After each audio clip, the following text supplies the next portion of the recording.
একটা বাজির শব্দ শুনতে পাচ্ছি। আমি জানি সমস্ত বিরোধীরাও একটুখানি কেমন একটা মুচড়ে পড়লেন, কিন্তু কিছু করবার নেই। বাংলার মানুষের জন্য মমতা বন্দ্যোপাধ্যায়, অভিষেক ব্যানার্জি, গোটা তৃণমূল কংগ্রেস দলটাই তৈরি হয়েছে।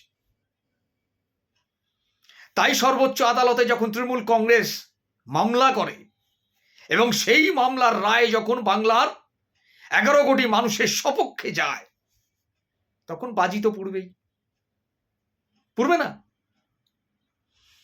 ওই যে একটা জনপ্রিয় খেলা আছে না, কানামাছি ভোবো যাকে পাবি তাকে চো। এই রাবিশ কুমার যাকে এনেছে আর কি, ঘুরপথ দিয়ে আইনকে পরিবর্তন করে প্রধান বিচারপতিকে বাদ দিয়ে ওই রাবিশ কুমার যখনই দেখলো খসড়া তালিকা থেকে 58,20,898 জন বার কাছে, মাথায় বাজ পড়ে গেছে। অমিত শাহ তো আমাকে টার্গেট বেঁধে দিয়েছে, প্রজেক্টেড করেছিল যে 2 কোটি রোহিঙ্গা বার করতে হবে, ঘুষপেটিয়া বার করতে হবে, অথবা অনুপ্রবেশকারী বার করতে হবে। অনুরাগ ঠাকুর তো 1,25,00,000 বলেছিল অন্তত বার করতে হবে। আর তৃণমূলের উচ্ছিষ্ট খেয়ে বেড়ে ওঠা ওই কাঁথির নেতা, সে তো বলেছিল 1 কোটি রোহিঙ্গা আছে। কি করব? সঙ্গে সঙ্গে সে ওই লজিক্যাল ডিসক্রিপেন্সিটাকে নিয়ে চলে এলো। 94,50,000কে সঙ্গে করে নিয়ে টোটাল 1,36,00,000 মানুষকে হিয়ারিং এর জন্য নোটিশ দিয়ে দিল। না মানে ওই যারা জমা দিচ্ছিল কাগজ, অ্যাকনলেজমেন্ট দিচ্ছিল না, রসিদ দিচ্ছিল না, BLA-2 বসতে পারবে না, অ্যাডমিট কার্ড বাদ। আজকে সপাটে গালে চড় মেরেছে।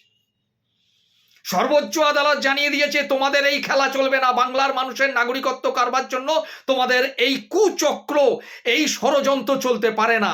আজকের রায় সেটা প্রমাণ করে দিল। আজকের রায় প্রমাণ করে দিল মমতা বন্দ্যোপাধ্যায় সঠিক পথে সঠিকভাবে প্রতিবাদ আন্দোলন করবার জন্য প্রধান যদি কোনো বিরোধী দল হয়, সেটা হচ্ছে তৃণমূল কংগ্রেস বিজেপির বিরুদ্ধে। এটা কিন্তু প্রমাণিত হয়ে গেল। আজকে সবাই দেখবেন কত ন্যাকা ন্যাকা কথা।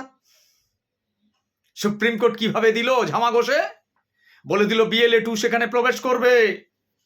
দরকার হলে কোনো ভোটার যদি না যেতে পারে, সে যদি পারমিশন দিয়ে দেয়, অনুমতিপত্র যে আমার জায়গায় সে যাচ্ছে, সে কাগজপত্র জমা দিতে পারে। জমা দেবার পর যে রসিদ দিচ্ছিল না, তাকে এখন রসিদ দিতে হবে, অ্যাকনলেজমেন্ট দিতে হবে। আর কেউ আজকে থেকে বলে দিচ্ছি, কেউ অরিজিনাল কপি কাউকে দেবেন না।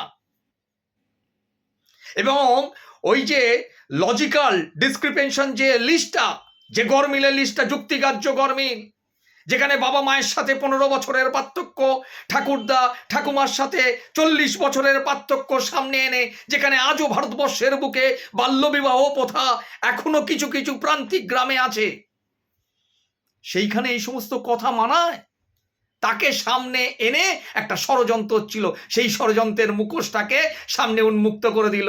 সুপ্রিম কোর্ট বলে দিল লিস্ট তোমাকে যা দেখাতে হবে, তোমাকে প্রকাশ করতে হবে, পঞ্চায়েত স্তরে তোমাকে জানতে হবে হিয়ারিং এর জন্য, সেখানে লিস্ট আসবে, ব্লক স্তরে আসবে, পৌরসভা স্তরে আসবে। আজকে সেই জায়গা সামনে এসে গেল। আজকে প্রচন্ড আনন্দ। শুধু কি তৃণমূল কংগ্রেস দলের যারা কর্মী তারা বাঁচবে না, যারা CPM করে তারাও বাঁচবে, তাদেরও নাগরিকত্ব রয়ে গেল। যারা বিজেপি করে তাদেরও নাগরিকত্ব রয়ে গেল। যারা বামের অন্যান্য সংগঠনগুলো করে, সে CPI হতে পারে, ফরওয়ার্ড ব্লক হতে পারে, সে CPI ML হতে পারে, কংগ্রেস। আজকে এটা তো প্রমাণিত যে সমস্ত দল যেটা করতে পারে না, মমতা বন্দ্যোপাধ্যায় একা সেটা করে দেখাতে পারে। তার দল তৃণমূল কংগ্রেস দল, অভিষেক ব্যানার্জি সেটা করে দেখাতে পারে। তাই বলছি, আজ থেকে নতুন যুদ্ধ, পর্দাফাঁস। আর ওই খেলা চলবে না। ওই চোখে পট্টি বেঁধে নিয়ে কানামাছি ভো ভো যাকে পাবি তাকে ছো, আর চলবে না। আজকে মন বড্ড খারাপ, প্রজেক্টেড করেছিল, সব বেলুন ফেসে গেল। সুপ্রিম কোর্টকে প্রচন্ড অনেক অনেক ধন্যবাদ বাংলার মানুষের জন্য কথা বলার জন্য। আমি সর্বোচ্চ ন্যায়ালয়কে আবার আমি অনুরোধ করব, ভারতবর্ষের অন্যান্য রাজ্য যেগুলো আছে সেখানেও বিজেপি যেন কোনো ষড়যন্ত্র করে প্রকৃত ভোটারকে বাদ দিতে না পারে, তার জন্য আপনি কিন্তু সচেষ্ট হবেন।